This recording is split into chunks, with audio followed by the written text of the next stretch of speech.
thoughts on it?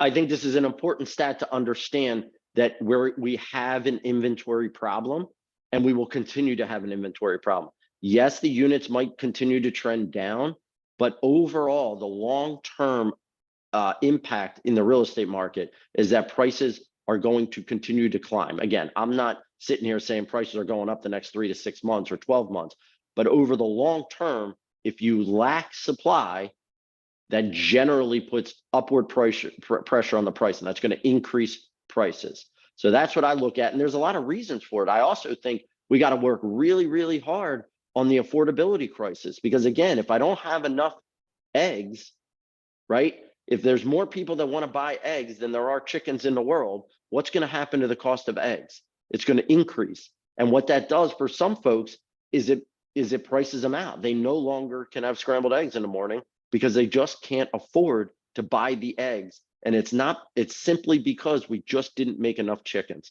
That's what this graph is saying. And we need to understand that as a realtor and help shape legislative policy to help us provide builders with with incentives and reasons to get this housing starts number back up to where it should be, just to match the demand. I mean, we obviously have, at this point, some people don't, some of our listeners might not realize, but Gen Zers are now buyers in our market. I mean, my kids are Gen Z, and the oldest Gen Zs are already in the marketplace, albeit 2% right now, but that's obviously going to continue to climb year over year, right? Well, they're a pretty large generation also, not quite as large as the millennials, but we're talking about a huge net buyer population in America for at least the next decade to 15 years. We've got to focus on this and find ways that we can get these housing starts back up to where they need to be.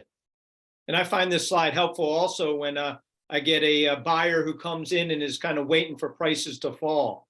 They're looking for that large drop in because they're seeing the headlines, recession, inflation, just the scary headlines, and mortgage rates being higher. Obviously, that should push prices down.